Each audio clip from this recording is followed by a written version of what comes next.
மாலை வணக்கம். உங்கள் எல்லோரையும் மீண்டும் ஒரு வேத பாடத்திலே சந்திப்பதில் மிகவும் மகிழ்ச்சி அடைகிறேன். எல்லோரும் நலமாயும், சந்தோஷமாயும் இருக்கிறீர்கள் என்று விசுவாசிக்கிறேன். இன்னொரு வேத பாடத்துக்கு நாங்கள் பாகம் 2க்கு கடந்து போகிறோம். போன கிழமை இயேசு கிறிஸ்துவின் இரத்தத்தின் முக்கியத்துவம் என்ற தலைப்பின் கீழ் முதலாம் பாகத்தை முடித்தோம். முதலாம் பாகத்தின் தொடர்ச்சி தான் இந்த கிழமை நாங்கள் பார்க்க போகிறோம். அதெல்லாம் நீங்கள் இன்றைய தினத்திலே முதலாவது நீங்கள் இந்த வேத பாடத்தை பார்க்கிறீர்கள் என்றால், தயவுடன் உங்களிடத்தில் கேட்டுக்கொள்வது, தயவு செய்து எங்களுடைய வெப்சைட்டுக்கு இல்லாவிட்டால் யூடியூப் சேனலுக்கு போய் எங்களுடைய பழைய அந்த 1ஆம் பாகத்தை பார்த்துவிட்டு இந்த 2ஆம் பாகத்தை பார்க்கும்படியாக நான் கேட்டுக்கொள்கிறேன். நாங்கள் ஜெபித்து இந்த வேத பாடத்துக்குள் கடந்து போவோம். அருமையான இயேசப்பா, இந்த மாலை வேளைக்காக நன்றி. இன்னொரு நாளிலே இந்த வேத பாடத்தை திரும்பமாக செய்ய தந்த கிருபைக்காக நன்றியோடு கூட ஸ்தோத்தரிக்கிறோம். இந்த நாளிலே நீர் எங்களோடு கூட இருக்கிறதுக்காக நன்றி. ஆவியானவரே, உம்முடைய பிரசன்னம் இந்த இடத்திலும் இந்த வேத பாடத்தில் இப்பொழுது கலந்து கொள்ள போகிற ஒவ்வொருவர் இருதயங்களிலும் அவருடைய வீடுகளிலும் உம்முடைய பிரசன்னம் நிரம்ப போறதுக்காய் நன்றி. இந்த வேதத்தை தியானிப்பதற்கும் கற்றுக்கொள்வதற்கும் உண்மையன்றி எங்களால் முடியாது. ஆவியானவரே, நீர் இல்லாமல் இந்த வேத பாடத்தை நாங்கள் புரிந்து கொள்ள முடியாது. உம்முடைய உதவி எங்களுக்கு அவசியம். ஆவியானவரே, இந்த வேத பாடத்தை கற்றுக் கொடுப்பதற்கு வேண்டிய கிருபையும் எனக்கு அவசியம். ஆவியானவரே, அதை நீர் தரும்படியாக செபிக்கிறோம். இந்த வேத பாடம் எங்கள் ஒவ்வொருவருக்கும் ஆசீர்வாதமாய் அமையட்டும். ஆண்டவரே, நம்முடைய வசனத்தை கேட்கிறவருடைய வாழ்க்கையில ஒரு மாற்றுதல் வரட்டும், ஒரு விடுதலை வரட்டும், சுகம் வரட்டும். ஆண்டவரே, ஒரு அதிசயம் நடைபெறட்டும் அப்பா. ஏனென்றால் உம்முடைய வார்த்தை மண்டை வறுமையாய் திரும்பாது என்று வேதம் சொல்லுகின்றது. ஆண்டவரே, இந்த நாளிலே எதிர்பார்ப்போடு கூட உம்முடைய சமூகத்திலே அமர்ந்திருக்கிறோம். அந்த எதிர்பார்ப்பை நீர் பூர்த்தி செய்ய போறதுக்காய் நன்றி. இவை எல்லாவற்றையும் இயேசு கிறிஸ்துவின் வல்லமையுள்ள நாமத்திலே கேட்டுக்கொள்கிறோம் பரமபிதாவே, ஆமென். சரி, இப்போ வேத பாடத்தில் கலந்து போவோம். அப்போ இயேசு கிறிஸ்துவின் இரத்தத்தின் முக்கியத்துவம் என்ற தலைப்பின் கீழே முதலாவது காரியம் நாங்கள் என்ன பார்த்தோம் போன கிழமை? இயேசு கிறிஸ்துவின் இரத்தம் மாத்திரம்தான் எங்களுடைய பாவங்களை கழுவ முடியும். சரியா? அதை மிகவும் தெளிவாக நான் போன கிழமை விவரித்து காண்பித்தேன், உங்களுக்கு விளக்கப்படுத்தி காண்பித்தேன். அப்ப இயேசு கிறிஸ்துவின் இரத்தம் நம்முடைய பாவங்களை கழுவும். அது ஒரு முக்கியமான காரியம். அது மாத்திரமல்ல, எங்களுடைய இயேசு கிறிஸ்துவின் இரத்தம் எங்களுடைய பாவங்களை அகற்றும். சரியா? அதை தான் நாங்கள் போன கிழமை பார்த்தோம். அப்போ இன்றைக்கு முதலாவது அதன் தொடர்ச்சி தான் இன்றைக்கு நாங்கள் பார்க்க போகிறோம்.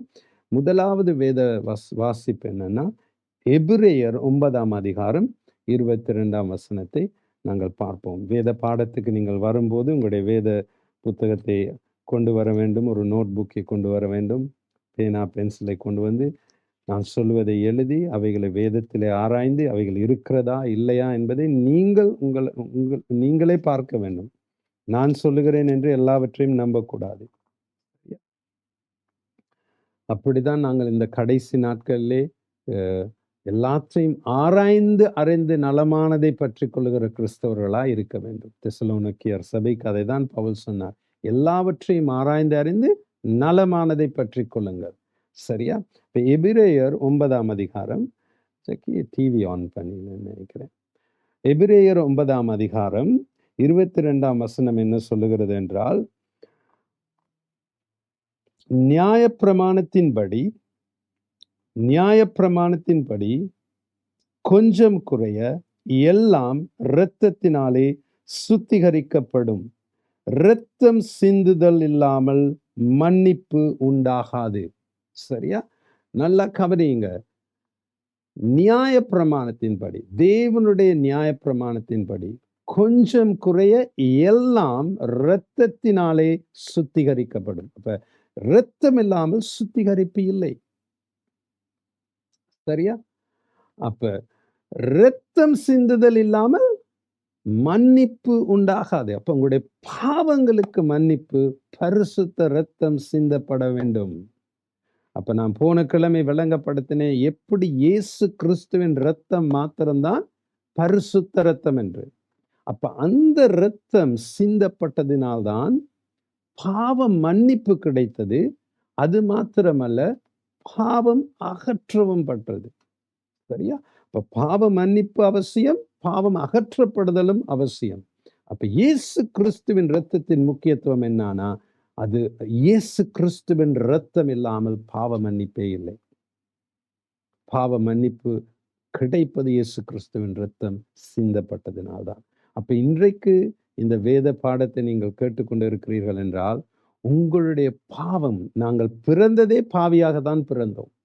அப்ப யாருமே சொல்ல முடியாது நான் பாவி இல்லை என்று. சரியா? பிறப்பிலே நாங்கள் பாவம், எங்களுடைய சுய சித்தத்தினாலே பாவம் செய்வதற்கு முன்பதாகவே நாங்கள் பாவியாகத்தான் பிறந்தோம். ஏன்? எங்கள் பெற்றோர்கள் செய்த பாவத்தின் நிமித்தமாக.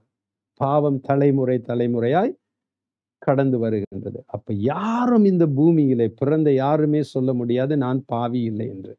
அப்ப எல்லோரும் பாவம் செய்து தேவனுடைய மகிமையை இழந்து விட்டோம் என்று வேதம் சொல்லுகின்றது. அப்ப நீங்க இன்றைக்கு உங்களுடைய பாவத்துக்கு ஒரே விமோசனம், ஒரே பாவம் நீக்கப்படுவதற்கு ஒரே வழி, வேறு எந்த வழியுமே இல்லை, இயேசு கிறிஸ்துவின் இரத்தம் தான். அந்த பாவ மன்னிப்பை பெற்றுக்கொள்வதற்கு மத்தேயு 26 அதிகாரம் 28 வசனத்தை நல்லா கவனியுங்க. நான் தமிழ் வேதத்தில் அதை வாசிக்கும் போது அதுக்கு சரியான ஒரு மொழிபெயர்ப்பு கிடைக்கல. ஆங்கில வேதத்திலே சரியாக மொழிபெயர்க்கப்பட்டிருக்கிறது. புதிய ஏற்பாடு முதலாவது கிரேக்க பாஷையில் எழுதப்பட்டது. கிரேக்க பாஷையிலிருந்து லத்தீன் மொழிக்கு மொழிபெயர்க்கப்பட்டது. லத்தீன் மொழியிலிருந்து ஆங்கிலத்துக்கோ தமிழுக்கோ அங்கு மொழிபெயர்க்கப்பட்டது. அப்ப அந்த மொழிபெயர்ப்பிலே சில வேளைகளிலே சரியான வார்த்தை எங்களுக்கு கிடைப்பதில்லை. சரியா? இப்ப ஆங்கிலத்தில் இந்த வசனத்தை வாசிக்கும் போது சரியான மொழிபெயர்ப்பு கிடைத்திருக்கிறது. இப்ப தமிழிலே வேதம் சொல்லுகின்றது, இது பாவ மன்னிப்பு உண்டாகும்படி அநேகருக்காக சிந்தப்படுகிற புது உடன்படிக்கைக்குரிய என்னுடைய இரத்தமாய் இருக்கின்றது. இப்ப இங்க பாவ மன்னிப்பு உண்டாகும்படி அப்படின்னு சொல்லியிருக்கு. ஆனா ஆங்கில வேத வசனத்தை நாங்கள் வாசிக்கும் போது, for this is my blood of the New Testament which is shed for many for the remission of sins. Remission, ஆங்கிலத்தில் ரிமிஷன் என்ற ஒரு வார்த்தையை பாவித்திருக்கிறார்கள். அந்த ரிமிஷன் என்ற வார்த்தைக்கு அர்த்தம் என்னவென்றால் ரிமூவல், அகற்றப்படுதல். இப்ப இயேசு சொல்லுகிறார், என்னுடைய இரத்தம் சிந்தப்படுகிறதுனால் உன்னுடைய பாவம் மன்னிக்கப்படுகிறது மாத்திரமல்ல, அது அகற்றவும் படுகின்றது. சரியா? இப்ப பழைய ஏற்பாட்டிலே நல்லா கேட்டுக்கொள்ளுங்க அருமையான தேவ ஜனங்களே, பழைய ஏற்பாட்டிலே பாவ மன்னிப்புக்காக கட்டாயமாக இரத்தம் சிந்தப்பட வேண்டும். இரத்தம் சிந்ததினால் பாவ மன்னிப்பில்லை என்பதை நாங்கள் எபிரேயர் 9 அதிகாரம் 22 வசனத்துல பார்த்தோம். அப்ப பழைய ஏற்பாட்டிலே இயேசு கிறிஸ்து வந்ததன் பின்பதாக தான் புதிய உடன்படிக்கை உண்டாக்கப்பட்டது. அப்ப பழைய உடன்படிக்கையிலே, பழைய ஏற்பாட்டிலே ஒருவருடைய பாவம் மன்னிக்கப்பட வேண்டும் என்றால் ஒரு மிருகத்துடைய இரத்தம் சிந்தப்பட்டது. ஆனால் மிருகத்துடைய இரத்தம் பாவம் மன்னிக்கப்படுகிறது மாத்திரம்தான், பாவம் அகற்றப்படுவதில்லை. பாவம் அகற்றப்படுகிறதும் பாவம் மூடப்படுகிறதும் 2 விதமான காரியங்கள். சரியா? அப்ப பழைய ஏற்பாட்டில் ஒருவர் பாவம் செய்தால் அவர் அதுதான் பழைய ஏற்பாட்டிலே நல்லா கேட்டுக்கொள்ளுங்க, ஒவ்வொரு வருடத்துக்கு ஒரு முறை பிரதான ஆசாரியர் அதிபரிசுத்த ஸ்தலத்துக்கு சென்று இரத்தத்தை வருடத்துக்கு ஒரு முறை கிருபாசனத்திலே தெளிக்க வேண்டும். ஏன்? பாவம் அங்கு அகற்றப்படுவதில்லை, பாவம் மூடப்படுகின்றது. ஏனென்றால் அது ஒரு மிருகத்தின் இரத்தம். இப்போ ஒருவர் பாவம் செய்து விட்டால் அவர் ஒரு மிருகத்தை பலியிட்டு அதன் இரத்தத்தை சிந்துகிறதுனால அவருடைய பாவம் மன்னிக்கப்படுகிறது, மூடப்படுகிறது, ஆனால் அகற்றப்படுவதில்லை பழைய ஏற்பாட்டில். ஆதலால் தான் புதிய ஏற்பாட்டிலே இயேசு கிறிஸ்துவின் இரத்தம் எவ்வளவு முக்கியமானது, எவ்வளவு வல்லமையானது என்றால், இயேசு கிறிஸ்துவின் இரத்தம் பாவத்தை அகற்றுகின்றது. பாவத்தை மன்னிக்கிறது மாத்திரமல்ல, பாவத்தை அகற்றுகின்றது. அப்ப இன்றைக்கு புதிய ஏற்பாட்டிலே நீங்கள் ஒரு பாவம் செய்து விட்டீர்கள் என்றால், நீங்கள் இயேசு கிறிஸ்துவின் இடத்திலே வந்து, ஆண்டவரே என் பாவத்தை எனக்கு மன்னியும். உம்முடைய இரத்தம் சிந்ததினாலே என்னுடைய பாவத்தை எனக்கு மன்னியும். என் பாவத்தை அகற்றும் என்று சொல்லி ஜெபிக்கின்ற வேளையிலே, இயேசு கிறிஸ்துவின் இரத்தம் உங்களுடைய பாவங்களை மன்னிக்கிறது மாத்திரமல்ல, அதனை அகற்றி விடுகிறது. அதுதான் இயேசு கிறிஸ்துவின் இரத்தத்தின் முக்கியத்துவம். அருமையான தேவ ஜனங்களே, இன்றைக்கு உங்களுடைய சரீரத்துல கேன்சர் நோய், புற்றுநோய் இருந்தா டாக்டர் இடத்துல போனோம்னா, டாக்டர் முதலாவது எங்கு அந்த புற்றுநோய் இருக்கிறது என்பதை கண்டுபிடிக்க வேண்டும். சரியா? அதை கண்டுபிடிக்கிறது மாத்திரமல்ல, அந்த புற்றுநோயை அகற்ற வேண்டும். அந்த செல், புற்றுநோய் இருக்கின்ற செல்களை அகற்ற வேண்டும். அதனால தான் கீமோதெரப்பிம்பாங்க. ஏன்னா, அந்த அந்த புற்றுநோய் இருக்கின்ற அந்த செல்களை அவங்க அப்படியே அழிக்க பார்ப்பாங்க. முழுவதுமா அழிக்கிற நேரத்தில் தான் புற்றுநோய் ஒருவருடைய சரீரத்தில் இல்லாமல் போகின்றது. அதே போல அந்த டாக்டர் வந்து புற்றுநோய் எந்த இடத்தில் இருக்கிறது என்று கண்டுபிடித்து விட்டு அதை அகற்றாமல் விட்டுவிட்டால் அது வளர ஆரம்பிக்கும். சரியா? அது அந்த மனுஷனுடைய முழு உடலையும் ஆட்கொள்ளும். கடைசியாக மரணம் வந்து விடும். நான் சொல்றது சரியா? புற்றுநோய் ஒரு டாக்டர் இடத்துல போனா டாக்டர் சொல்றான்னு வச்சுக்கோமே, உங்களுக்கு புற்றுநோய் இருக்கின்றது. அப்ப அப்படின்னு சொல்லிட்டு அவர் விட்டுட்டாருன்னா, அதை அகற்றாம அந்த புற்றுநோய் அந்த மனுஷனை கொன்றுவிடும். அதே போலதான் பாவம். பாவமும் புற்றுநோய் போலதான். அதை கண்டுபிடித்து, அதை மன்னித்து அகற்றாவிட்டால் அது ஒரு நாள் அந்த மனுஷனை கொன்றுவிடும். பாவத்தின் சம்பளம் என்ன? மரணம். அப்ப பாவம் கண்டுபிடிக்க அறிக்கை செய்கிறது மாத்திரமல்ல, அதற்கு பாவ மன்னிப்பை பெற்றுக்கொள்கிறது மாத்திரமல்ல, அது அகற்றப்பட வேண்டும் கட்டாயமாக. இல்லாவிட்டால் அந்த பாவம் உங்களை கொன்றுவிடும். பாவம் அகற்றப்படுவது இயேசு கிறிஸ்துவின் இரத்தத்தினால் மாத்திரமே. பாவம் மன்னிக்கப்படுவதும் இயேசு கிறிஸ்துவின் இரத்தத்தினால் மாத்திரமே. பாவம் அகற்றப்படுவதும் இயேசு கிறிஸ்துவின் இரத்தத்தினால் மாத்திரமே. இப்ப இன்னைக்கு எம்ஆர்ஐ இல்லாட்டி சிடி ஸ்கேன் செய்துதான் ஒரு புற்றுநோய் இருக்கின்ற இடத்தை பெட் ஸ்கேன் செய்துதான் கண்டுபிடிப்பார்கள். இன்னைக்கு எம்ஆர்ஐ சிடி ஸ்கேன் ஒரு மனுஷனுடைய வாழ்க்கையில் இருக்கிற பாவத்தை கண்டுபிடிக்க முடியுமா? சொல்லுங்க. கண்டுபிடிக்க முடியாது. ஏனென்றால் அது ஒரு ஆவிக்குரிய சமாச்சாரம். பாவம் ஆவிக்குரிய சமாச்சாரம். அதனை யாராலும் கண்டுபிடிக்க முடியாது. அப்ப ஆனா சாத்தானும் அசுத்த ஆவிகளும் சரியா பாவம் எங்க இருக்கிறதோ அந்த இடத்தை கண்டுபிடித்து விடுவார்கள். ஏனென்றால் அது அவர்களுடைய சமாச்சாரம், அவர்களுக்கு சொந்தமான ஒரு காரியம். தேவனுக்கும் பாவத்துக்கும் சம்பந்தமே இல்லை. பாவத்துக்கு மிகவும் சொந்தக்காரன் பிசாசானவன். பாவத்தை தூண்டுவிக்கிறதும் அதனை செய்ய உந்துவிக்கிறதும் பிசாசானவன் தான். இப்ப எங்கு பாவம் இருக்கிறதோ அந்த இடத்திலே பிசாசும் அசுத்த ஆவிகளும் இருக்கும். ஏன்னா அவர்கள் எங்கு பாவம் இருக்கிறதோ அந்த இடத்தை கண்டுபிடித்து விடுவார். பாவம் இருக்கும் இடத்திலே பிசாசானவன் இருப்பான். பாவம் இருக்கும் இடத்திலே அசுத்தாவிகள் இருக்கும். ஏனென்றால் பாவத்தையும் அசுத்தாவிகளையும் பிரிக்கவே முடியாது. ஏனென்றால் பாவத்தை செய்வதற்கு உந்துதல் செய்கிறதே அசுத்தாவிகள் தான். இப்ப இன்றைக்கு ஒரு பாவத்துக்கு ஒரு அசுத்தாவிகளை வைத்திருக்கிறான் பிசாசானவன். அதுதான் ஆவிக்குரிய உலகம். இன்னைக்கு விபச்சாரத்திலே உங்களுக்கு ஒரு பாவம் செய்வதற்கு வாஞ்சை வருகின்றது என்றால் அதற்கு பின்னால் ஒரு அசுத்தாவி இருக்கின்றது. அது விபச்சாரத்தை செய்வதற்கு தூண்டும் அசுத்தாவி. சரியா? ஒவ்வொரு பாவத்துக்கும் பிசாசானவன் ஒரு அசுத்தாவியை வைத்திருக்கிறான். அப்ப பாவம் இருக்கிற இடத்தை அசுத்தாவிகளும் சாத்தானும் கண்டுபிடித்து விடுவார். ஆனால் ஒரு டாக்டராலோ இன்னொரு மனுஷனாலோ கண்டுபிடிக்க முடியாது. சரியா? அப்ப பாவமும் சாத்தானும் வந்து ஒரு காந்தமும் இரும்பு துண்டு மாதிரி. சரியா? சின்ன காலத்துல எனக்கு நினைவு இருக்கு. இப்படி எனக்கிட்ட ஒரு பெரிய காந்தம் ஒன்று இருந்துச்சு. அந்த காந்தத்தை இப்படி வச்சுட்டு தூரத்துல ஒரு இரும்பு சின்ன துண்டை வச்சா அந்த இரும்பு துண்டு பட்டன்னு வந்து ஒட்டிக்கிறோம் காந்தத்தோட. சரியா?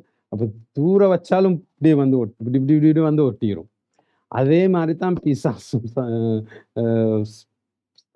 பிசாசும் பாவமும். அவங்க 2 பேரும் இணைந்து தான் வேலை செய்வாங்க. எங்கு பாவம் இருக்கிறதோ அங்கு பிசாசு இருப்பான். எங்கு பிசாசு இருக்கிறானோ அங்கு பாவம் இருக்கும். அப்ப பாவம் இருக்கிற இடத்தை பிசாசு கண்டுபிடித்து விடுவான். சரியா? ஆம். நீண்ட நாள்களுக்கு முன்பு ஒரு சகோதரர் என்னிடத்துல ஜெபிக்க வந்தார். கவுன்சிலிங்காக வந்தார். அப்ப ம் அவர் வந்து சொன்னது, பாஸ்டர் இந்த ம் வீட வந்து நீங்க ஆசீர்வதிக்கணும் பாஸ்டர். வீட்ல அநேக காரியங்கள் நடக்குது. அப்படின்னு. அப்ப நான் சொன்னேன், என்ன நடக்குதுன்னு பாஸ்டர்? இந்த வீட்டுக்கு போன நாள்ல இருந்து அ என்னுடைய மகள் தன்னுடைய கருவிலே இருந்த குழந்தை இழந்து விட்டாள். அதன் பின்பதாக அவளால் கருத்தரிக்கவே முடியவில்லை. அநேக நோய்கள் பாஸ்டர். எந்த நாளும் மனைவிக்கும் எனக்கும் இடையில சண்டை. என்னுடைய மகளுக்கும் மனைவிக்கும் இடையில சண்டை. குடும்பத்துல சமாதானமே இல்ல. இவ்வளோ நாளும் நல்லா இருந்தோம். திடீர்னு கடன் அப்படின்னு அநேக பிரச்சனைகள் பாஸ்டர். நீங்க வந்து ஜெபிக்கணும். அப்படின்னு அவர் பேசிக் கொண்டிருக்கிற நேரம், ஆவியானவர் எனக்கு உணர்த்தினது, இவர் அந்த வீட்டு சம்பந்தமாக ஏதோ ஒரு பாவத்திலே இருக்கிறார் அப்படின்னு. அப்ப நான் அவர பார்த்து சொன்னேன், "நான் வந்து ஜெபிக்கிறேன் பிரதர். ஆனா ஏதோ ஒரு காரியம் அங்க சரியில்ல. நீங்க ஏதோ அந்த வீட்டு சம்பந்தமா நீங்க ஏதோ ஒரு காரியத்தை பிழையாக செய்திருக்கிறீர்கள். பிழையாக கையாண்டு இருக்கிறீர்கள்." அப்படின்னு சொன்னோனே அவரோட மூஞ்செல்லாம் ஒரு மாரி மாறிருச்சு. இப்ப நான் சொன்னேன், "நான் வந்து ஜெபிச்சாலும் பிரயோஜனம் இல்ல பிரதர். நீங்க அதை கர்த்தருக்கு முன்பதாக சரி செய்யாவிட்டால். அப்ப நான் வந்து ஜெபிச்சாலும் ஒண்ணும் நடக்காது பிரதர். ஏனென்றால் ஆண்டவர் அதை ஆவியானவர் எனக்கு உணர்த்தினது காரணம், அதை நீங்கள் சரி செய்ய வேண்டும்." அப்படின்னு சொன்னோனே தான் அவர் சொன்னது, "பாஸ்டர் நான் அந்த வீட்ட ஒரு விதவைகிட்ட இருந்து ஏமாத்தி எடுத்துட்டேன்." அருமையான தேவ ஜனங்களே, விதவைகளோடு மிகவும் கவனமாக நீங்கள் கையாள வேண்டும். ஏனென்றால் ஆண்டவர் சொல்லுகிறாரு, விதவைகளுக்காக நான் வழக்காடுவேன் என்று. சரியா? ஒரு விதவை, உண்மையான தேவனை நேசிக்கின்ற விதவைக்காக தேவன் வழக்காடுவார். தேவன் வாக்காடுவார். தேவன் அவர்களுக்காக நிற்பார். இப்ப நான் சொன்னேன், நீங்க ரொம்பவும் பிழையான ஒரு காரியத்தை செஞ்சுட்டீங்க. ஆண்டவருக்கு எதிரா நீங்க நிக்கிறீங்க. அந்த வீட்ட தயவு செய்து அந்த விதவைக்கு குடுத்துருங்க. அப்படின்னு சொல்லி அனுப்புனது தான். போனவர் வரவே இல்ல. அப்ப நான் என்ன ஏன் அத சொல்றேன்னா, பாவம் அகற்றப்படும் வரைக்கும் பிசாசானவனின் ஆதிக்கம் எங்களுடைய வாழ்க்கையில இருக்கும். பாவம் மன்னிக்கப்பட்டு அகற்றப்படும் வரைக்கும் பிசாசானவன் எங்களுடைய வாழ்க்கையிலே ஆதிக்கம் செலுத்திக் கொண்டே இருப்பான். சரியா? ஏனென்றால் அவனுக்கு அவனுக்கு பாவம் உங்களுடைய வாழ்க்கையில இருக்கும் வரைக்கும் நீங்கள் அவனுக்கு ஒரு வாசலை திறந்து வைத்திருக்கிறீர்கள். இப்ப இன்னைக்கு வச்சுக்கொள்ளுமே, உங்களோட வீடு வந்து ஒரு ரோட்டோரம், மெயின் ரோட்டோரம் இருக்கிறது. அந்த வீட்ட அப்படியே கதவை திறந்து வச்சிருந்தீங்கன்னா, ரோட்ல போற நாயும் உள்ளுக்கு வந்துரும். அதே மாரி பாவம் செய்யும்போது, நீங்கள் உங்களுடைய வாழ்க்கையிலே வாசலை திறந்து கொடுக்கிறீர்கள். யாருக்கு? பிசாசானவனுக்கும், அசுத்தாவிகளுக்கும். அப்ப பாவம் வந்து யாருக்கு சொந்தமானது? அதுதான் நான் போன கிழமை சொன்னேன். காயினை பார்த்து என்ன ஆண்டவர் சொல்றார்? பாவம் உன் வாசற்படியிலே படுத்துக் கொண்டிருக்கிறது. அப்ப பாவம் யாருக்கு சொந்தமானது? பிசாசானவனுக்கு. அப்ப அந்த பாவம் அகற்றாத வரைக்கும் அவன் உங்களுடைய வாழ்க்கையிலே ஆதிக்கம் செலுத்துவதற்கு அதிகாரம் அவனுக்கு உண்டு. அவன் திரும்பவும் வந்து உங்களை அடிப்பதற்கு அவனுக்கு அதிகாரம் உண்டு. எதற்காக பிசாசானவன் வருகிறான்? உங்களுக்கு கட்டி அரவணைச்சு முத்தம் கொடுக்கிறதுக்கு அவன் வாரான். யோவான் 10:10 என்ன சொல்லுகிறது? அவன் கொல்லவும், அழிக்கவும், திருடவும் வருகிறான் என்று. அப்ப பாவம் நம்மளுடைய வாழ்க்கையில இருக்கும்போது, பிசாசானவனுக்கு வாசல் திறக்கப்பட்டிருக்கிறதுனால், அவன் வந்து என்னத்தை செய்ய போகிறான்? உங்களை ஆசீர்வதிக்கவா போறான்? இல்லை. கொல்லவும், திருடவும், அழிக்கவும் தான் வருகிறான். அப்ப அந்த வாசலை மூட வேண்டும் என்றால் என்ன செய்யணும்? பாவம் மன்னிக்கப்பட வேண்டும். பாவம் அகற்றப்பட வேண்டும். இத நல்லா புரிஞ்சு கொள்ளுங்க. நல்லா கொஞ்சம் சிந்திச்சு பாருங்க நான் சொல்றது உண்மையா இல்லையான்னு. சரியா?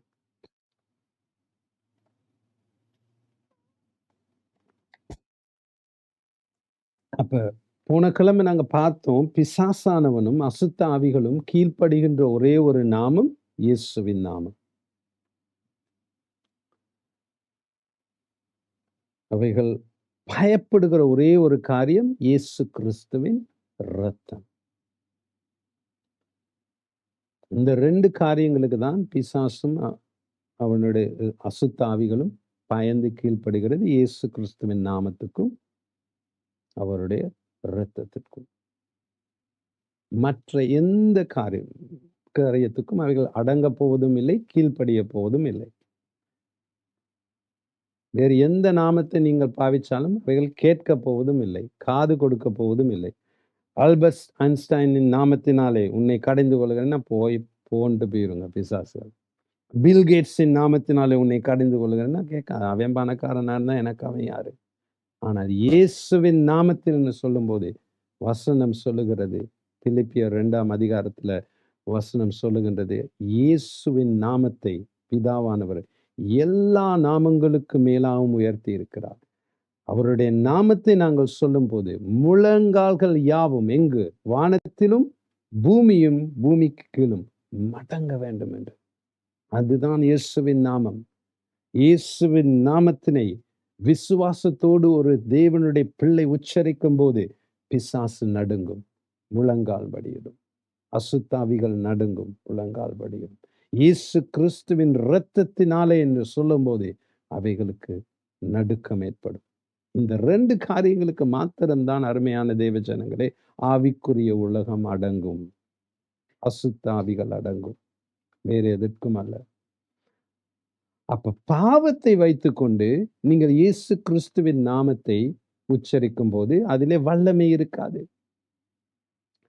பின் திங்கக்கிழமையிலிருந்து வெள்ளிக்கிழமை, சனிக்கிழமை வரைக்கும் பிசாசோட நல்லா கூத்தடிச்சுட்டு, ஞாயிற்றுக்கிழமை வந்து இயேசுவின் நாமத்தினாலே உன்னை கடிந்து கொள்ளுன்னா, அது பார்த்து சிரிச்சுட்டு, என்ன பேசுறான்?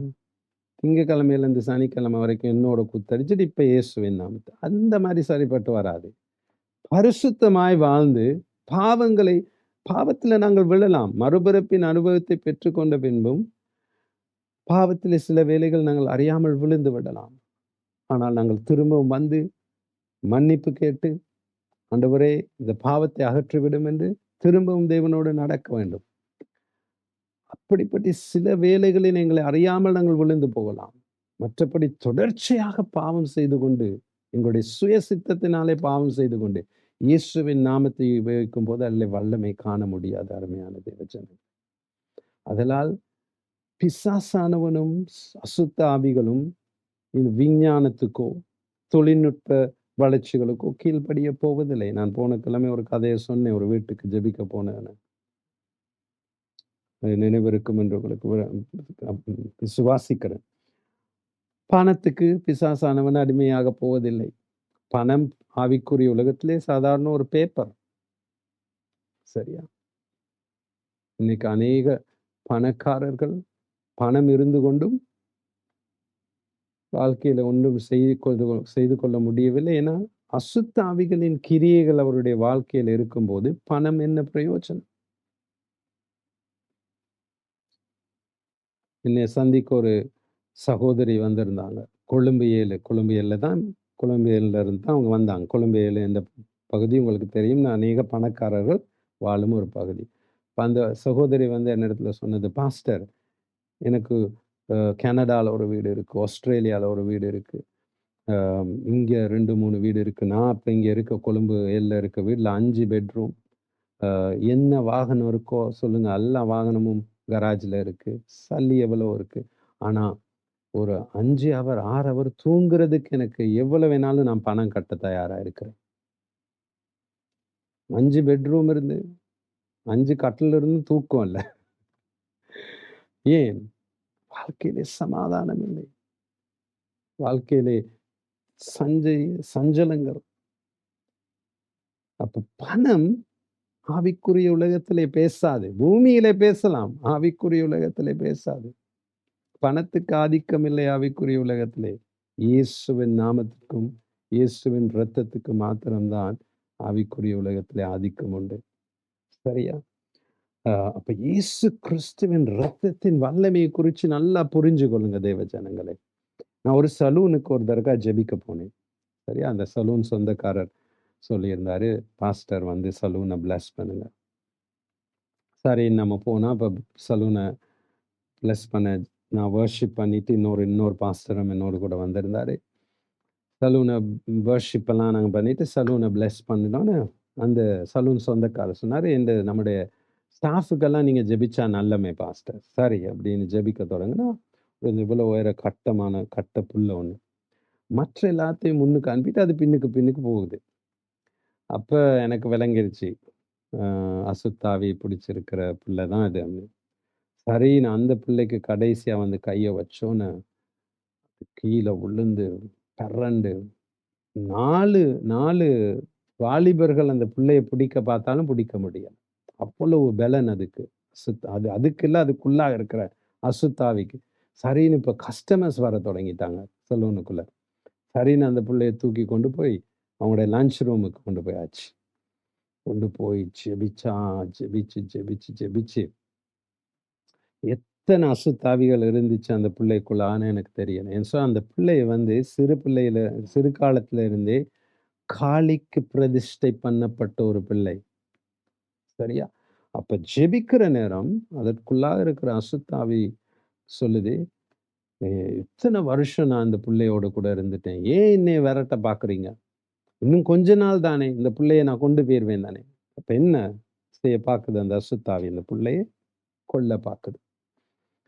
அப்ப எத்தனையோ ஆவிகள், எத்தனை ஆவிகள் அதுக்குள்ளாக இருந்துச்சுன்னு தெரியல. வெரைட்டி கடைசியா இருக்கிற இப்ப இந்த ஆவி வந்து இருக்கு, ஒரு பெரிய ஆவி. அந்த ஆவி கதை ஏன் இதை சொல்றேன்னா, ஆவிக்குரிய உலகத்தின் நிஜத்தை புரிஞ்சு கொள்ளுங்க அருமையான தேவஜனங்க. கதவை நோக்கி பார்த்து அந்த வெளியே போன அசுத்தாவிகளை இந்த உள்ளாக இருக்கிற அசுத்தாவி ஏசுது. நீங்க எல்லாம் போயிட்டீங்க தானே, நான் போக மாட்டேன், நான் அவளை விட்டு போக மாட்டேன், நீங்க போனா போங்கன்னா அந்த அசுத்தாவிகளை பார்த்து ஏசுது. அப்ப நான் ஜெபிக்கிற நேரம் அந்த ரூம்ல நிறைய மற்ற மதத்தை சேர்ந்த அநேக பிள்ளை அந்த வாலிபர்கள் இருந்தாங்க. அந்த பிள்ளையை தூக்கி கொண்டு வந்த வாலிபர்கள் இருந்தாங்க. அப்ப நான் ஜெபிக்கிற நேரம், அந்த பிள்ளையை ஜெபிக்கிற நேரம், அந்த பிள்ளையோட கண்களை பார்க்கும்போது நான் புரிந்து கொண்டது என்னன்னா, இப்ப அந்த அதுக்குள்ளாக இருக்கிற அந்த பிள்ளைக்குள்ளாக இருக்கிற அசுத்தாவி வேறு யாருடைய உடலுக்குள் புகுந்து விடலாம் என்று பார்க்குது. இப்படி பார்க்குது. இப்ப நான் ஒரு காரியத்தை சொன்னேன், என்ன, ஆண்டவரே இயேசுவே உம்முடைய இரத்தத்தினாலே இந்த முழு இடத்தையும் நான் மூடுகிறேன். உம்முடைய இரத்தத்தினால் வல்லமையினாலே உம்முடைய இரத்தத்திற்கு கீழாக இங்கு இருக்கும் எல்லோரையும் கொண்டு வருகிறேன் அப்படின்னு சொன்ன கைக்கு அதற்குள்ளாக இருந்த அசுத்தாவி என்ன சொன்னிச்சு தெரியுமா? அந்த பிள்ளைக்குள்ள, இப்ப நான் எங்க போவேன், இப்ப நான் எங்க போவேன். அப்ப அன்றைக்கு நான் புரிந்து கொண்டது என்ன, நல்லா புரிஞ்சு கொள்ளுங்க, அசுத்த ஆவிகளுக்கு இயேசு கிறிஸ்துவின் இரத்தம் அவருடைய கண்களுக்கு தெரிகிறது. இன்னைக்கு நம்ம நவீன உலகத்துல இருக்கலாம். ஐயோ என்ன பாஸ்டர் சொல்றீங்க, 2000 வருடத்துக்கு முந்தி இயேசு ரத்தத்தை சிந்தினாரு, இப்ப இயேசுவின் ரத்தம்னுக்கிட்டு இருக்கீங்களே, என்ன பிரயோஜனம்? நவீன உலகத்துல இருக்கீங்க, கணனியின் உலகத்துல இருக்கிறீங்க, தொழில்நுட்பம் இவ்வளவு வளர்ந்துருச்சு, என்ன இது ரத்தம்னுக்கிட்டு இருக்கீங்கன்னா, அசுத்தாவிகளுக்கு இன்றும் இப்பொழுதும் 2000 வருடத்துக்கு பின்பு இயேசு கிறிஸ்துவின் இரத்தத்தை காண்கின்றது. அப்ப நான் இந்த முழு இடத்தையும் இயேசு கிறிஸ்துவின் இரத்தத்திலே மூடி அந்த இருந்த நபர்கள் எல்லோரையும் இயேசு கிறிஸ்துவின் இரத்தத்துக்குள்ளாக கொண்டு வந்தோன்னே அசுத்தாவி சொல்லுது, இப்ப எனக்கு போறதுக்கு இடமே இல்லை. அப்படின்னா ஆவிக்குரிய உலகத்திலே அசுத்தாவிகளும் பிசாசும் இயேசு கிறிஸ்துவின் இரத்தத்தை இன்றும் காண்கின்றன. நீங்க காணாம இருக்கலாம், நான் காணாம இருக்கலாம், ஆனா அவைகள் காண்கின்றன. இன்னைக்கு ஒரு ஆண்டவருக்கு பயந்து ஆண்டவருக்கு ரட்சிக்கப்பட்டு நடக்கின்ற ஒரு பிள்ளையை, ஒரு தேவனுடைய மகளை எந்த அசுத்தாவியும் பிசாசும் தொட முடியாது. ஏனென்றால் இரத்தம். அந்த நிஜத்தை நல்லா புரிஞ்சு கொள்ளுங்க. அந்த சத்தியத்தை நல்லா புரிஞ்சு கொள்ளுங்க. அசுத்தாவிகளுக்கும் பிசாசுக்கும் இன்றும் இயேசு கிறிஸ்துவின் ரத்தம் அவைகள் கண்களுக்கு தெரிகின்றது. அன்னைக்கு நான் கற்றுக்கொண்ட ஒரு மிகவும் பெரிதான ஒரு பாடம், எவ்வளவு வல்லமையானது இயேசு கிறிஸ்துவின் ரத்தம். சரியா?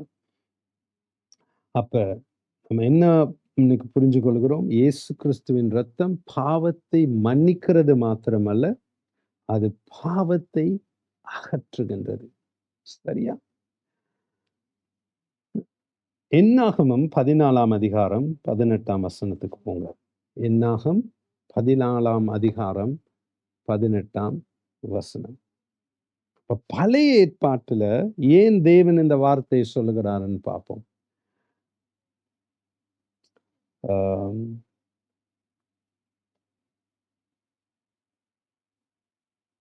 என்னாகமம் 14:18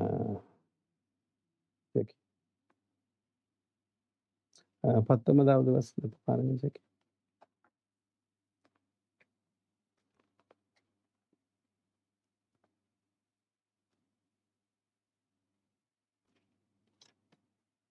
கொஞ்சம் இருங்க, நாங்க அந்த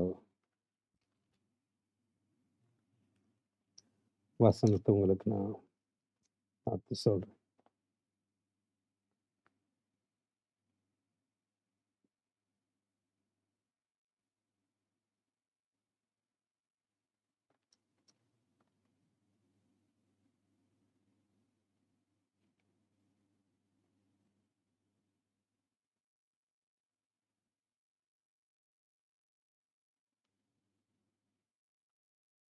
கொஞ்சம் நேரம் தாங்க, நான் அந்த வசனத்தை சரியான வசனத்தை உங்களுக்கு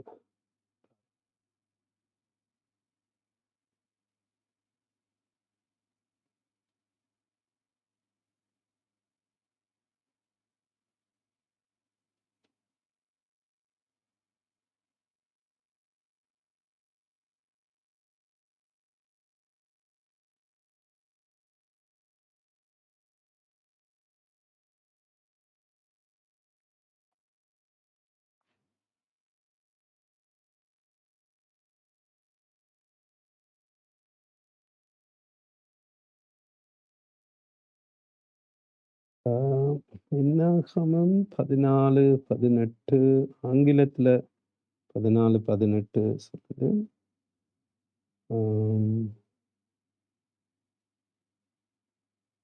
16ல இருந்து பார்ப்போம் ஜக்கி. தமிழ்ல கொஞ்சம் அங்கிட்டு இங்கிட்டு போகலாம்.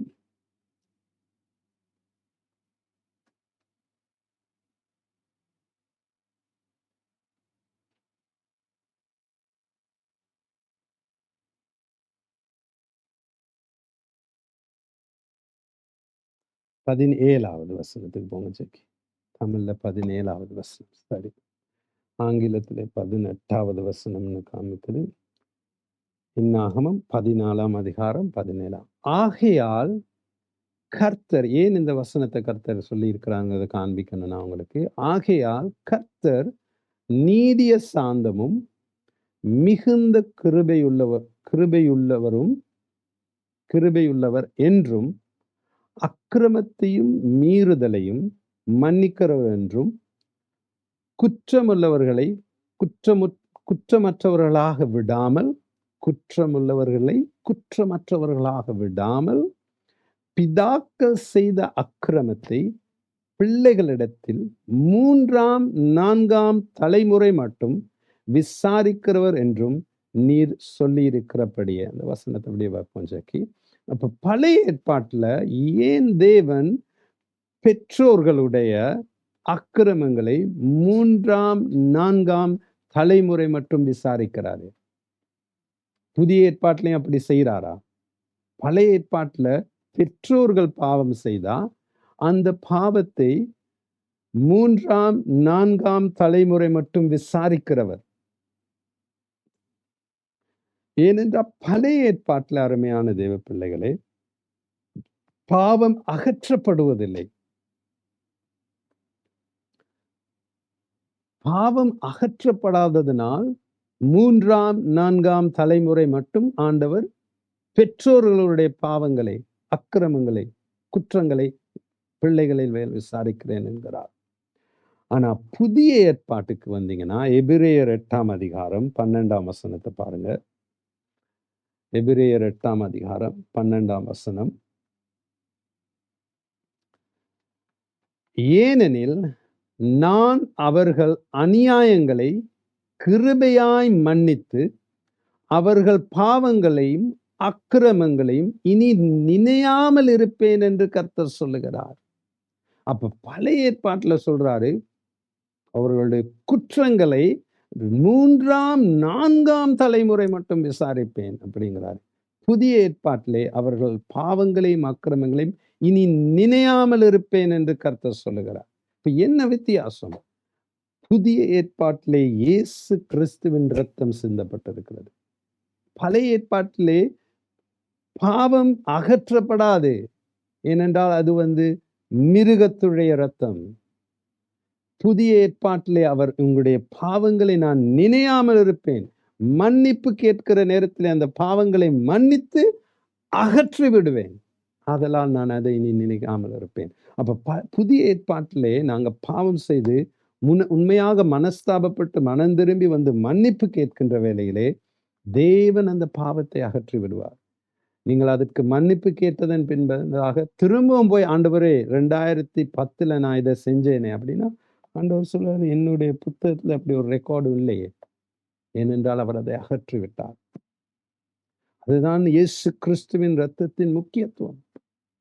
இயேசு கிறிஸ்துவின் இரத்தத்தின் வல்லமை அதுதான். சரியா? அப்ப தேவ ஜனங்களே, இன்னைக்கு இயேசு கிறிஸ்துவின் இரத்தத்தை குறித்து நாங்கள் மிகவும் மிகவும் நன்றியுள்ளவர்களாக இருக்க வேண்டும். ஒவ்வொரு நாளும் இயேசு கிறிஸ்துவின் இரத்தத்துக்காக நன்றி சொல்லுங்க. இதை நான் ஒவ்வொரு நாளும் செய்வேன். என்னுடைய வாகனத்துக்கோ வீட்டுக்கோ பணத்துக்கோ எதுக்கோ வேற எந்த காரியங்களுக்கு முதலாவது நன்றி சொல்வதற்கு முன்பதாக நான் முதலாவது நன்றி சொல்வது இயேசு கிறிஸ்துவின் இரத்தத்துக்காக, இயேசு கிறிஸ்து எனக்கு கொடுத்த ரட்சிப்புக்காக, இயேசு கிறிஸ்து எனக்கு கொடுத்திருக்கிற பரிசுத்த ஆவியானவருக்காக, அவர் எனக்கு கொடுத்திருக்கிற சபைக்காக, அவர் எனக்கு கொடுத்திருக்கிற ஆவிக்குரிய நண்பர்களுக்காக. ஆவிக்குரிய காரியத்துக்கு முக்கியத்துவம் கொடுங்கள் முதலாவது. அதன் பின்பதாக பௌதீக காரியங்களான ஆசீர்வாதங்களுக்கு நன்றி சொல்லுங்க. அப்ப இயேசு கிறிஸ்துவின் இரத்தத்துக்கு ஒவ்வொரு நாளும் நாங்கள் நன்றி சொல்வது மிகவும் மிகவும் முக்கியம். ஆமென். அப்ப பாவம் எங்க இருக்கிறதோ அங்கு தீமை காணப்படும். கட்டாயமாக தீமை காணப்படும். அப்ப நீங்க சொல்லலாம், பாஸ்டர் இன்னைக்கு நான் மிகவும் சஞ்சலப்பட்டு கஷ்டப்பட்டு நான் இந்த கிறிஸ்தவ வாழ்க்கையில நான் இப்படி இருக்கிறது என் பாவத்தின் நிமித்தமாகவா? நான் பாவியா அப்படின்னு. நான் உங்களை நியாய தீர்வதற்கு நான் அருகதையற்றவன். ஆண்டவர் ஒருவர் மாத்திரம்தான் நியாயம் தீர்ப்பவர். அவர் இயேசு கிறிஸ்து ஒருவர் மாத்திரம்தான் மனுஷ ஜாதியை நியாயம் தீர்க்க முடியும். வேறு ஒருவராலும் நியாயம் தீர்க்க முடியாது. அப்ப நாங்கள் எதை விதைக்கிறோமோ அதை தான் அறுப்போம். சரியா? அப்ப எதை நாங்கள் விதைக்கிறோம் என்பதை நாங்கள் கவனமாக பார்த்து கொள்ள வேண்டும். அப்ப நீங்கள் உங்களுடைய ஜீவியத்திலே கஷ்டங்கள், கவலைகள், துன்பங்கள், வேதனைகள், இவைகளுக்கூட நோய்கள், தரித்திரங்கள், இவைகள் எல்லாத்துக்குள்ளாம் கடந்து போகிறீங்கன்னா நீங்கள் தேவனிடத்தில் போய் தான் கேட்க வேண்டும். ஆண்டவரே, நான் என்ன செய்ய வேண்டும்? ஏதாவது என்னுடைய வாழ்க்கையிலே நான் அகற்ற வேண்டி இருக்கிறதா? ஒவ்வொரு நாளும் உங்களுடைய இருதயத்தை சோதியுங்கள். ஏனென்றால் இது தினம்தோறும் செய்ய வேண்டிய ஒரு காரியம். நாங்கள் வெளியில உலகத்துக்கு போய் திரும்பமாக வரும்போது சில அசுத்தங்களை எங்களுடைய இருதயங்களிலே சேகரித்து கொண்டு வரலாம். இன்னைக்கு வெளியில நீங்க போயிட்டு வந்து ஏன் உங்களுடைய ஷர்ட்டை கழுவுறீங்க? வருஷ கணக்கா அதை கழுவாம உடுத்தலாமே. ஏன் கழுவுறீங்க? வெளியில போயிட்டு வந்தோம், இந்த ஷர்ட்ல தூசி, கரைகள் அவைகள்லாம் இருக்கிறதுனால தான் கழுவி போட்டு உடுத்துறீங்க. அதே போல ஒவ்வொரு நாளும் நீங்க வெளியில உலகத்துக்கு போயிட்டு வரும்போது உங்களுடைய இருதயங்களிலே உங்களை அறியாமலே சில தேவனுக்கு பிரியமில்லாத காரியங்கள் தேங்கி விடலாம். அப்போ ஒவ்வொரு நாள் முடிவிலும் தேவனுடைய சமூகத்திலே அமைதியாய் உட்கார்ந்து உங்களுடைய இருதயத்தை ஆழமாய் சோதித்து பாருங்கள். தேவனுக்கு பிரியமில்லாத ஏதாவது காரியம் இருக்கும் என்றால், ஆண்டவரே அவைகளை காண்பியும், நான் மன்னிப்பு கேட்டு அவைகளை அகற்றி விடுகிறேன். இப்போ ஒவ்வொரு நாளும் எங்களுடைய இருதயத்தை பாதுகாத்துக் கொள்ள வேண்டும். இந்த இருதயத்திலிருந்து தான் எல்லா விதமான தீமைகளும் வெளியே வருகின்றது. இயேசு சொன்னார், வெளியிலிருந்து உள்ள போவது உங்களை அசுத்தப்படுத்துவதில்லை, உள்ளே இருந்து வெளியில வர்றதுதான் உங்களை அசுத்தப்படுத்தும். உங்களுடைய இருதயங்களை பாதுகாத்துக் கொள்ளுங்க. பாவம் இல்லாமல் உங்களுடைய ஜீவியத்தை பாதுகாத்துக் கொள்ளுங்க. தவறி விழலாம், பாவம் செய்யலாம். நான் சொல்லல, ஒரு மறுபிறப்பின் அனுபவத்தை செய்து பெற்றுக்கொண்டவன் ஒரு நாளும் பாவம் செய்ய மாட்டான் என்று நான் சொல்லல. மறுபிறப்பின் அனுபவத்தை பெற்றுக்கொண்ட பின்பும் நீங்கள் பாவத்திலே விழலாம். யோவான் 1 யோவான் புத்தகத்திலே நம்ம வாசிப்போம். கொஞ்சம் இருங்க, எங்கனைக்கு அந்த வசனம் நான் பார்க்கிறேன். இது இந்த நோட்ல இல்ல.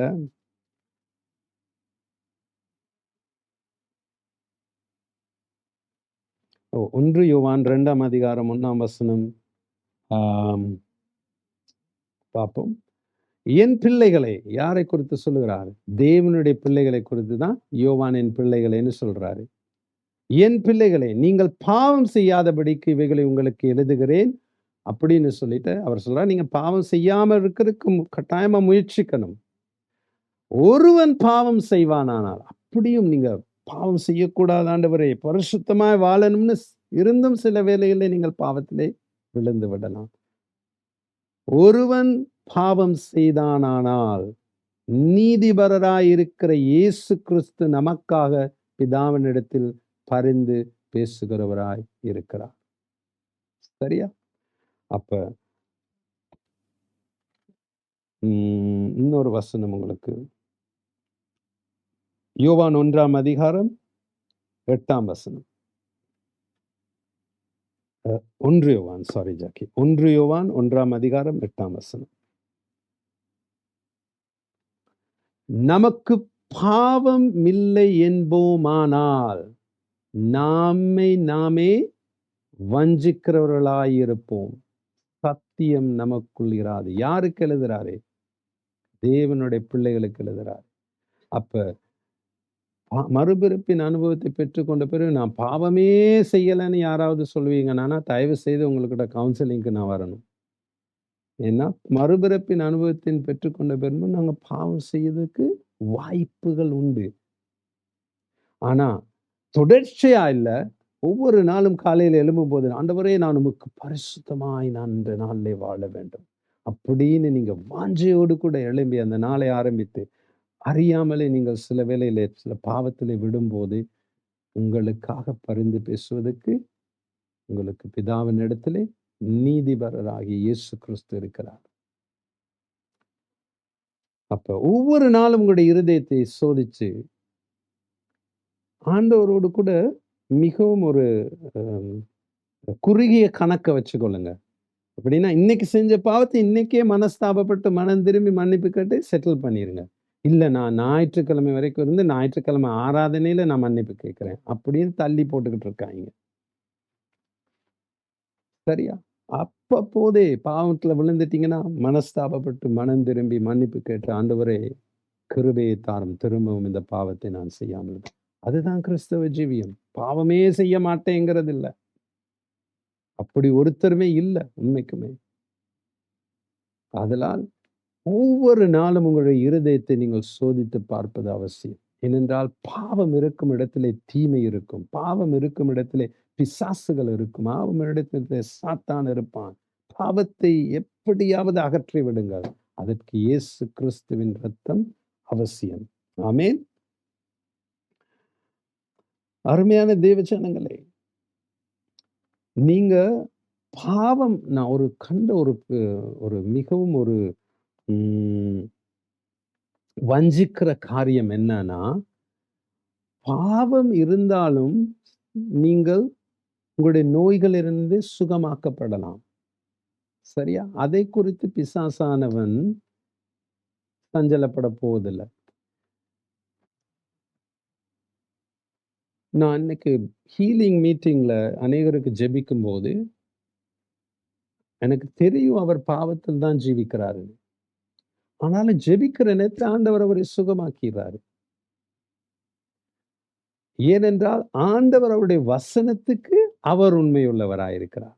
அவர் செய்து முடித்த காரியங்களுக்கு, சிலுவையிலே செய்து முடித்த காரியங்களுக்கு உண்மை. ஆனால் அவர் சுகமடைந்தாலும் பாவம் அகற்றப்படாத நிமித்தம் இன்னொரு நோய் கூட வந்து செத்து போய்விடலாம். கேன்சரிலே சுகமாகி ஒரு தலைவலியில கூட செத்து போயிடலாம். ஏன்? பாவம் அகற்றப்படவில்லை. அப்ப நான் சுகமாகிட்டேன். ஆனால பாவத்துல நான் தொடர்ந்து இருக்கலாம். பாவம் இருந்துமே என்னை ஆண்டவர் சுகமாக்கிட்டாரே! அப்படின்னு ஒரு வஞ்சிக்கிற ஆவியின் சத்தத்தை கேட்டு பாவத்திலே ஜீவிக்காதீங்க. சாத்தான் நீங்க பாவம் அ சுகமடைந்து அற்புதத்தை பெற்றுக்கொள்வதற்கு அவனுக்கு எந்த விதமான பிரச்சனையும் இல்ல. ஆனா நீங்கள் பாவத்தை விட்டு விலகிவிடக் கூடாது என்பதுதான் அவனுடைய மிகவும் முக்கியமான கரிசனை. அப்ப நீங்க எவ்வளவுதான் அற்புதங்களை பெற்றுக்கொண்டாலும், சுகமடைந்தாலும், நோய்கள் சுகமடைந்து அவனுக்கு பிரச்சனையே இல்ல. அது நடக்கவும் கூடும். ஏனால் தேவன் கிருபையானவர். இன்னைக்கு அநேக அவரை விசுவாசிக்கிற அந்நிய ஜாதி ஜனங்களை கூட அவர் சுகமாக்குகின்ற தேவன். ஏன்? கிருபை நிறைந்தவர் அவர். அப்ப நீங்க பாவத்தோடு கூட வந்து தேவனிடத்திலே அற்புதங்களையும், சுகத்தையும் பெற்றுக்கொள்ளலாம். ஆனால் பாவம் இருக்கும் வரைக்கும் பிசாசானவன் நீங்க எவ்வளவு அற்புதம், எவ்வளவு அதிசயங்களை பெற்றுக்கொண்டாலும் அவனுக்கு பிரச்சனையே இல்ல. நீங்கள் பாவத்துல இருக்கும் வரைக்கும் அவனுக்கு அடிமையா இருப்பீர்கள். அவன் உங்களுக்கு இந்த நோயில நீ சுகமாகு. இன்னொரு நான் நோய உனக்கு வச்சிருக்கேன். வா வெளியில வா நான் தாரேன். அப்படின்னு தான் அவன் சொல்லுவான். பாவம் இருக்கும் வரைக்கும் அவனுக்கு உங்களுடைய வாழ்க்கையில அதிகாரம் இருக்கும். சரியா? இப்ப இது அதனால் அவனுக்கு சொந்தமான இந்த பாவத்தை, பிசாசானவனுக்கு சொந்தமான இந்த பாவத்தை எங்களுடைய வாழ்க்கையில நாங்கள் விட்டு அகற்றிவிட வேண்டும். யோவான் 14ஆம் அதிகாரம் 30ஆம் வசனத்துக்கு போங்க. இயேசு ஒரு மிகவும் வல்லமையான ஒரு காரியத்தை சொல்றாரு. சரியா? நல்லா கவனிங்க. அவர் சொல்றாரு, சீஷர்களோடு கதைத்துக் கொண்டிருக்கும் போது இயேசு சொல்றது என்னன்னா, இனி நான் உங்களுடனே அதிகமாய் பேசுவதில்லை. இந்த உலகத்தின் அதிபதி வருகிறான். யார் இந்த உலகத்தின் அதிபதி? பிசாசு. இந்த உலகத்தின் அதிபதி வருகிறான். நல்லா கவனிங்க. அவனுக்கு என்னிடத்தில் ஒன்றுமில்லை. அவனுக்கு சொந்தமானது என்னிடத்துல ஒண்ணுமே இல்லை. அதனால் அவனுக்கு என்னுடைய வாழ்க்கையில ஆதிக்கம் செலுத்த முடியாது. அததான் இயேசு சொல்றாரு. இந்த உலகத்தின் அதிபதி வருகிறான். அவனுக்கு என்னிடத்தில் ஒன்றுமே இல்லை. அவனுக்கு சொந்தமான ஆங்கில வேதத்துல மிகவும் அழகா போட்டிருக்கிறது. அவனுக்கு சொந்தமானது ஒன்றுமே இல்லை என்னிடத்துல. ஆங்கில வேதத்துல நான் வாசிக்கிறேன். I will not speak with you much longer. The ruler of the world, Satan, is coming. He has no claim on me, no power over me, no anything that he can use against me. அவர் சொல்றாரு, அவனுக்கு எந்த விதமான ஆதிக்கமும் இல்லை. அவனுக்கு என்மேல் எந்த விதமான அதிகாரமும் இல்லை. எனக்கு விரோதமாய் அவன் பாவிப்பதற்கு அவனுடைய காரியம் என்னுடைய வாழ்க்கையில ஒன்றுமே இல்லை. அதுதான் இயேசு சொல்றார். அப்ப இன்னைக்கு பிசாசானவன் உங்களுடைய வாழ்க்கையில ஆதிக்கம் செலுத்துவதற்கு அவனுக்கு சொந்தமான ஏதாவது ஒரு காரியங்கள் உங்களுடைய வாழ்க்கையில இருக்கிறதா? அதை தான் நீங்க சோதித்து ஆராய்ந்து பார்க்க வேண்டும். அதை நீங்கள் அகற்றுகிற வேலையிலே அவன் உங்களுடைய வாழ்க்கையிலே அதிகாரத்தை இழந்து விடுவான். ஆமென். அப்ப இன்றைக்கு இந்த இடத்துல நாங்கள் முடிப்போம். ஏனென்றால் அடுத்தது நாங்கள் 2வது காரியத்தை பார்க்க போகிறோம். முதலாவது காரியத்தை இயேசு கிறிஸ்துவின் இரத்தத்தின் முக்கியத்துவம். முதலாவது காரணம் என்ன? இயேசு கிறிஸ்துவின் இரத்தம் இல்லாமல் பாவ மன்னிப்பு இல்லை. இயேசு கிறிஸ்துவின் இரத்தம் இல்லாமல் பாவம் அகற்றப்படுவதே இல்லை. அதை தான் முதலாவது இயேசு கிறிஸ்துவின் இரத்தத்தின் முக்கியத்துவம். அதை நாங்கள் பார்த்து விட்டோம். அடுத்த கிழமை இயேசு கிறிஸ்துவின் இரத்தத்தின் முக்கியத்துவத்தின் 2வது காரியத்தை நான் உங்களுக்கு பேச போகிறேன். அருமையான தேவ ஜனங்களே, நீங்கள் தேவனுடைய பிள்ளைகளா இருப்பீர்களானால், தேவனுடைய பிள்ளைகள் யாரு? கிறிஸ்தவ குடும்பத்துக்கு பிறந்தவர்கள் அல்ல. கிறிஸ்தவ பெயரை வைத்துக் கொண்டு இருப்பவர்கள் அல்ல. மறுபிறப்பின் அனுபவத்தை பெற்றுக் கொண்டவர்கள் தான் தேவனுடைய பிள்ளைகள்.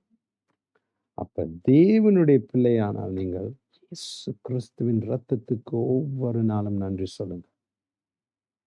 ஆண்டவரே, இயேசு கிறிஸ்துவின் இரத்தத்துக்காக நன்றி. இயேசுவே, நீ சிந்திய இரத்தத்துக்காக நன்றி. நீங்க எவ்வளவுக்கு எவ்வளவு அதிகமாக இயேசு கிறிஸ்துவின் இரத்தத்தை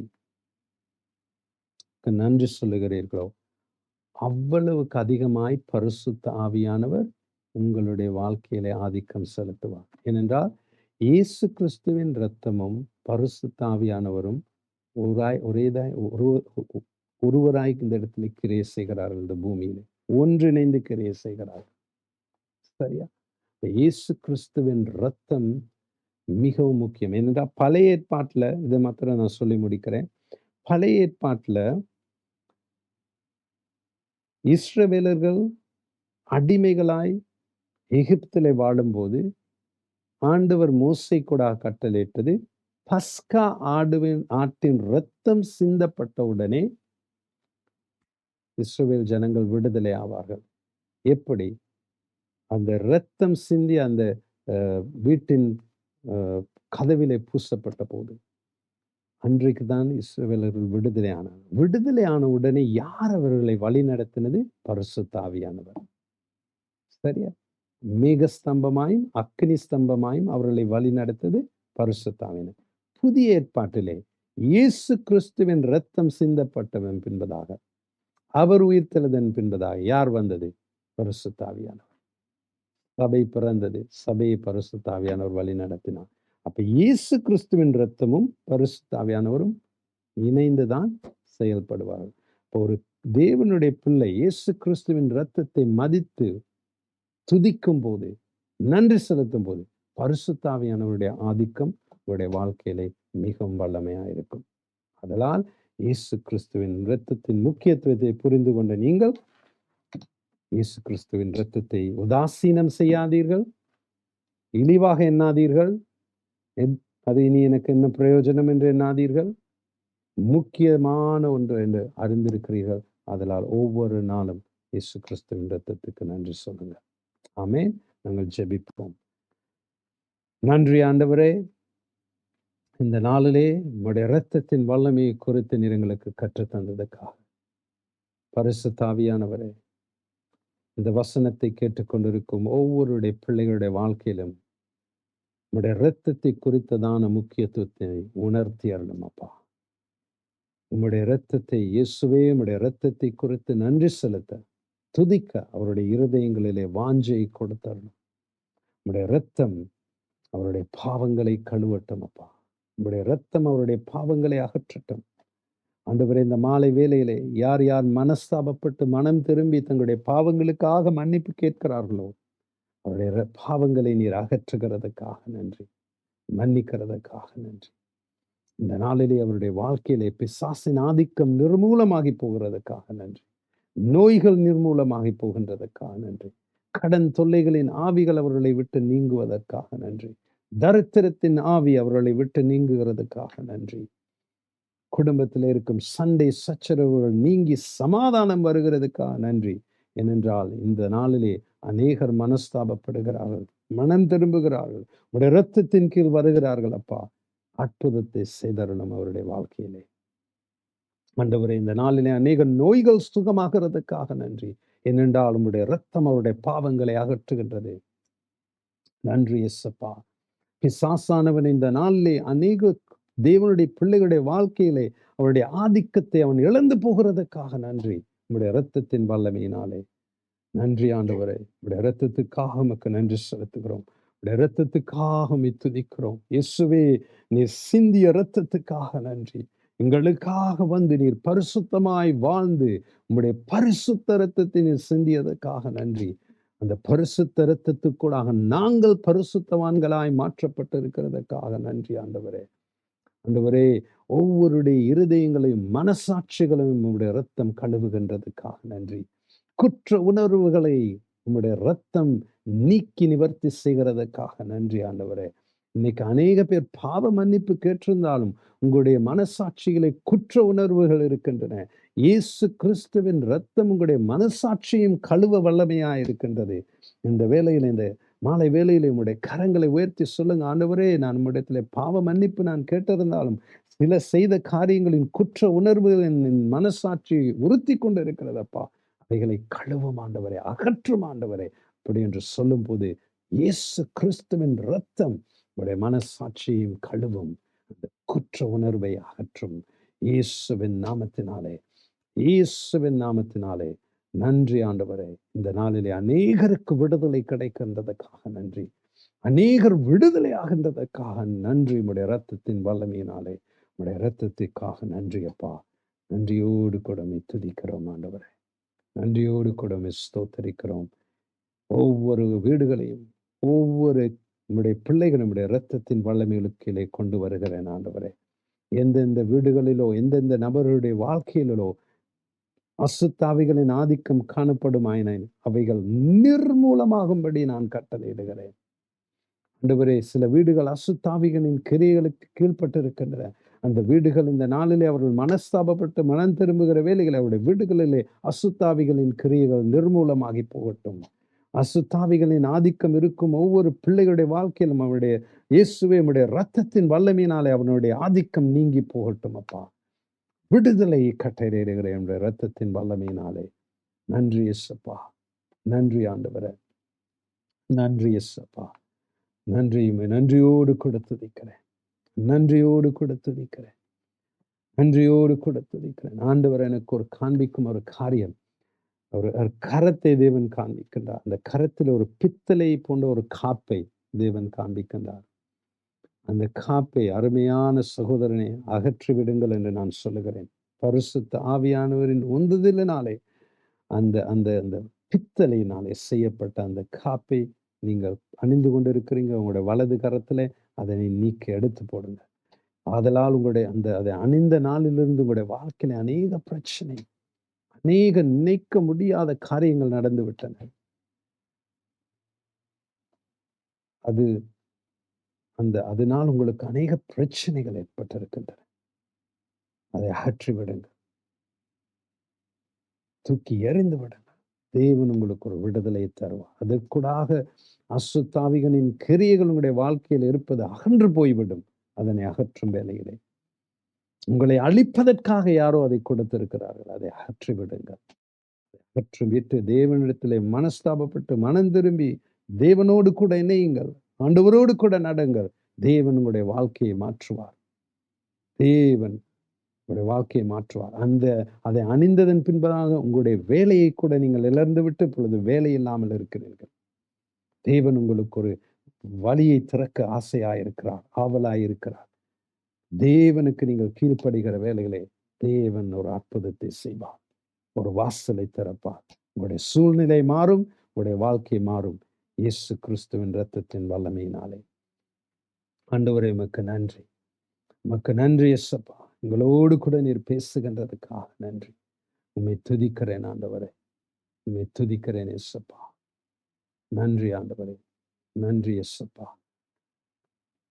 Thank you Jesus. இந்த வேத பாடத்துக்காக நன்றி. இந்த வேதத்துக்கு கூட அந்த வசனத்துக்கு கூட அநேகரை நீர் ஆசீர்வதிக்கிறதுக்காக நன்றி. எல்லா துதியும் கனம் மகிமையும் உமக்கே. இயேசு கிறிஸ்துவின் வல்லமையுள்ள நாமத்தினாலே ஆமென். நன்றி அருமையான தேவ ஜனங்களே, இவ்வளவு நேரம் எங்களோடு கூட இந்த வேத பாடத்திலே கலந்து கொண்டதுக்காக. அடுத்த கிழமை நான் உங்களை சந்திக்கிறேன். ஞாயிற்றுக்கிழமை ஞாயிறு ஆராதனையிலே உங்களை சந்திக்க வாஞ்சையா இருக்கின்றேன். இந்த ஞாயிற்றுக்கிழமை நான் உங்களோடு கூட வசனத்தை பகிர்ந்து கொள்ள தயாராக இருக்கிறேன். நாங்கள் ஒவ்வொரு ஞாயிற்றுக்கிழமையும் 7:30 மணி முதல் வெள்ளவத்தையிலே வேர்ட் அண்ட் டீட் 37th லேன்ல எங்களுடைய தமிழ் ஆராதனை நடைபெறுகின்றது. நீங்கள் சபைக்கு போகாதவர்களாக இருப்பீர்களானால் தயவு செய்து ஆராதனைக்கு வாருங்கள். தேவனுடைய பிரசன்னத்தின் அனுபவத்தை வந்து பெற்றுக்கொள்ளுங்கள். தேவனுடைய பிள்ளைகளுடைய அன்பை வந்து பகிர்ந்து கொள்ளுங்கள். தேவன் எங்கள் மத்தியிலே அசைவாடுகின்றார், பலத்த காரியங்களை செய்கின்றார். நீங்கள் சபையில் ஒரு அங்கத்தவராக இருப்பது ரொம்ப ரொம்ப முக்கியம். ஆன்லைனில் ஞாயிறு ஆராதனையில பங்கு கொள்வது தேவனுடைய சித்தம் அல்ல. அது தேவனுடைய விதம் அல்ல. அதனால் நீங்கள் ஒரு சபையில அங்கத்தவர்களாயிருந்து ஞாயிறு ஆராதனையில் தேவனுடைய பிள்ளைகளோடு கூட தேவனை ஆராதித்து வசனத்திலே பங்கு கொள்வது மிகவும் முக்கியம். அதனால் நீங்கள் பின்வாங்கி போனவர்களாயிருப்பீர்களானால், தேவனுடைய சபையை விட்டு விலகி போனவர்களாயிருப்பீர்களானால், நான் அன்போடு கூட உங்களை உங்களை ஆராதனைக்கு வரும்படி உங்களுக்கு இந்த ஆராதனை நான் கொடுக்கின்றேன். வந்து தேவனுடைய பிரசன்னத்தை அனுபவித்து பாருங்கள். 7:30 மணி முதல் 37th இந்த வேர்ட் அண்ட் டீட் எங்களுடைய தமிழ் ஆராதனை நடைபெறும். அது மாத்திரமல்ல, எங்களுடைய மற்ற ஆங்கில ஆராதனைகளும் நடைபெறுகின்றது. ஆங்கில பைபிள் ஸ்டடீஸும் எங்களுடைய யூடியூப் சேனலில் நடைபெறுகின்றது. உங்களுக்கு ஆங்கிலம் புரிந்து கொள்ள முடியும் என்றால் அந்த வசனங்களையும் வேத பாடங்களிலும் நீங்கள் கலந்து கொள்ளும்படியாக நான் கேட்டுக்கொள்கின்றேன். என்றால் நாங்கள் கடைசி நாட்களில் இருக்கின்றோம். தேவனுடைய வருகை மிகவும் சமீபமாக இருக்கின்றது. உங்களுடைய ஜீவத்தை நீங்கள் பார்த்து கொள்வது உங்களுடைய கடமை. ஆமென். கர்த்தர் தாமே உங்களை ஆசீர்வதிப்பார்.